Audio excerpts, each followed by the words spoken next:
Hey guys, I want to share a video with you. It's kind of a how-to, but it's more of like a walkthrough of how I shot this Freddy image, and I'll put that up on the screen now. I want to share with you how I shot it. I want to share with you the set that I created and some of the cool little details, and a really neat thing that I did with this panel. It's not a full diorama. It's just, you guys know I like to make just little parts, walls and doors and stairs and things like that kind of interchange and are kind of modular. But I added some LED lights to this, and I wired on-off switches to it, and it really created a new depth to the scene and ultimately the photograph. Whereas before I would have to create, I might have to light paint or put a flash or a lume cube on a sign or something like that. Here, I just turn the on and off switch on, illuminate the sign in the set, and I don't have to worry about, trying to light it alternatively while the shutter is open after, while my flashes are firing and stuff like that. So it's really cool. And it's just awesome to look at. It's really neat to see your little diorama with some lights on, and it's just cool, man. And I want to share that with you guys. So that being said, I'll walk you through the set right now, and then we'll go ahead and I'll walk you through some pictures. I'm not going to share with you how I did this photo, the one that's on the screen. We'll take another photo together, and then let you see, that process also. And I'll try to keep the video short, but the main goal is I want to share with you the set and how I wired the lights and stuff. It's really cool. All right, let's get going. Okay, so let's walk through the set real quick, and I just want to share with you some really cool details. Firstly, I've got Mezco Freddy Krueger here, and a friend of mine turned me on to the Mezco figures, and I mean, at first I didn't like them, but I do really like these figures, man. I usually shoot the NECA, and they are a bit more reflective and less posable, but I've never had a problem with the NECA. I love the detail in the NECA. But I gotta say, some of these characters, and I like the NECA because they do the horror. The Mezco, they do some of the horror, but not like NECA does. So I kind of got to go back and forth between the two. But at any rate, so I've got the Freddy here. He's really articulate and poses well. I really like that. I went and I created from, I've got white foam board here. And then I overlaid that entire board with individual bricks I cut with foam. You can look at some of my YouTube live videos and see. These are individual bricks that I created and painted, and then I overlaid it with I just got done doing the kitchen in my house, and so we had some leftover grout. Spread it all on there, man. Painted it up, did some green wash, some black wash, some different tones in here to give the idea of age and distress. Then this stuff dries really quickly, and I didn't realize it, but in order to distress it, I just took out my angle grinder, man, and I'm not even joking. I angle grinded the heck out of the surface of this thing and created lots of nice texture in here. And to give it a little bit more realism, I stuffed the cracks of these bricks in between the cracks with some flower, green moss. And I really like the way it came out. I'm really happy with the way this came out. I created a nice door here. Some layers of steps and dry brushed these and created a really cool little scene. Now, I'm a King Diamond fan, have been my whole life. Love King Diamond. And in one of his songs, there's, the Church of St. Anne. And it just sounded really cool. Church of St. Anne. So here we are making this into a church. St. Anne's Church. The play on that is Satan's Church. But Freddy's standing there with his whole kind of grin like, come on in. It's time for Sunday school, kind of. The way Freddy is in the movies. He's always got some smart alecky thing to say that's kind of funny and kind of dumb. So he's posed up there and he's inviting everybody to come in, But at any rate, one of the cool features about this is I created this light fixture here. out of the inside of a flashlight, the top of a ballpoint pen cap, and some wire that I twirled into a spring, and I fixed that up. Let me turn that on and show you guys. I have an on-off switch in the back that allows me to turn that light off and on. Let me shut the light off real quick so you guys can appreciate just how cool that is. There we go. Look at that. Okay, it really adds a layer of depth. Now the blue light is coming from my overhead. It's the modeling light on my Explorer 600 with a grid. I just got that on to show you guys so you can appreciate the different color temperatures between the LED that I wired in and the blue gelled light falling down. Now using my LumeCube app, I'm going to turn on the LumeCube in the back and adjust the brightness from my phone. That scene right there that you're looking at is really a lot of depth in there. There's a lot of layers going on in there that just create a really cool scene. And you know, and that's what I like. I like being able to create depths, different layers of color temperature, different layers of, you know, foreground, steps, sticks, Freddy, the wall behind.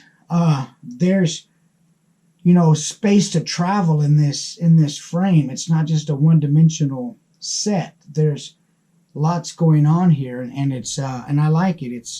I think it's a really neat set. A little tripod, tabletop tripod here holding a clipped branch to it. Let's just walk real quick behind the set here. My LumeCube is on the floor, and the reason I've got it on the ground is because I don't want glare up through the gel. As I'm shooting straight on into that, I don't want to be shooting directly into the light source through the gel, the window of the door. We've got an on and off switch here. And I just got a couple gels. I've got some black panel taped up here to eliminate light leak through the door. And that's really it. You know, that's behind the set here. Okay, let's, you know, I'm just going to go ahead and goof around for a minute. And I have this Creepshow figure. Perhaps Freddy could read the Creepshow's book. It's not a bad idea. Do something like that. Can Freddy even read? I don't know. Let's have him read the Creepshow comic book. Creepshow comic book. Okay. Let's turn his hand up here. I would like to be able to see somehow the... Let me bring him out of frame so I don't have to stretch up and do this. And let's try to get his hand so he can open the cover here and read the Creepshow book. I don't know if Freddy is a avid reader or not, but everybody can change. There's sides to people that we just don't know. You know, who's to say Freddy's not a reader? You know.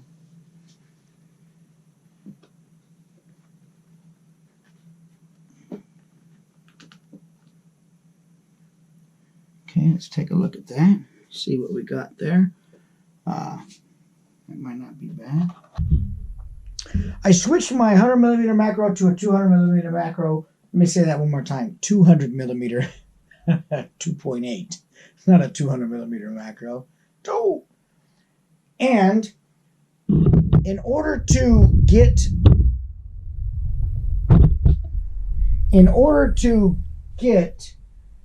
around the minimum focal length, minimum focusing distance of this 200mm 2.8 lens, I added an extension tube. It's going to do a couple things. It's going to decrease the minimum focusing distance, first of all, but it's going to make Freddy seem like he's large. And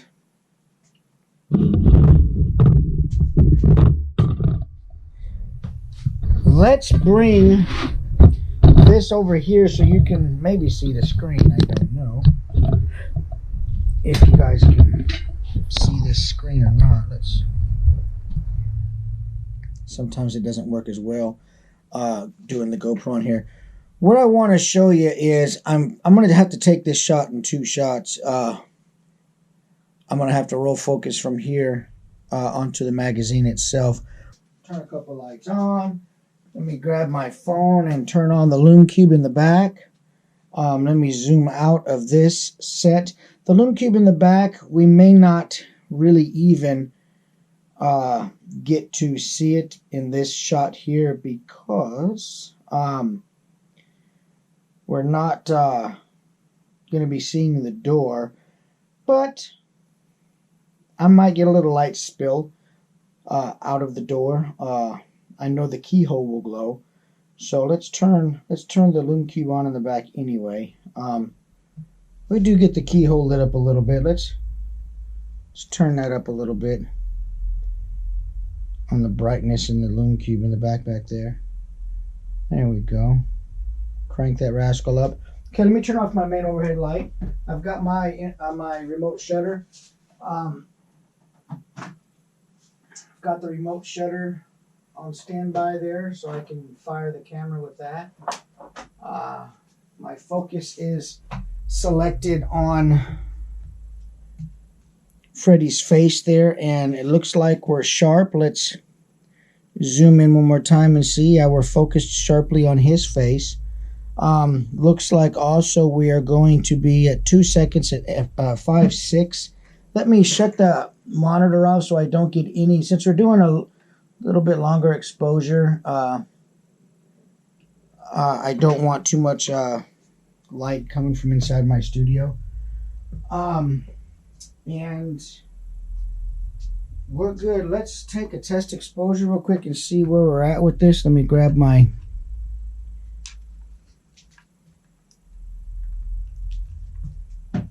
remote shutter here and turn it on. They work better when you turn it on. There we go. Here we go. Let's take a look and see what we got. Okay, we're doing 2 seconds. We're going to take a look at that, and I'm sure I'm going to have to light paint a little bit under Freddy's face. The brim of the hat is going to, yeah, see? The brim of the hat, I'll bring that up on screen, 7557.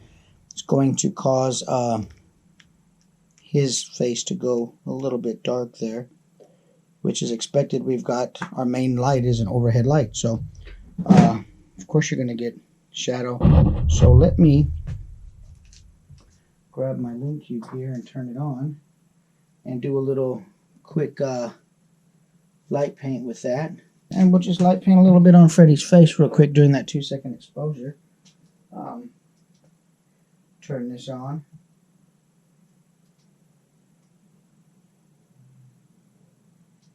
There we go.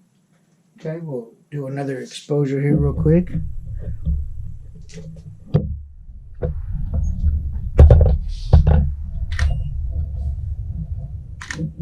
Go to where he's reading. There we go. That's the brighter one. There we go. And that is image 7558. And I do like the way that looks. I think I would like to roll the focus onto the comic book now. And we'll do that by tapping the screen here. Then we'll just roll the focus until the creep show is in focus.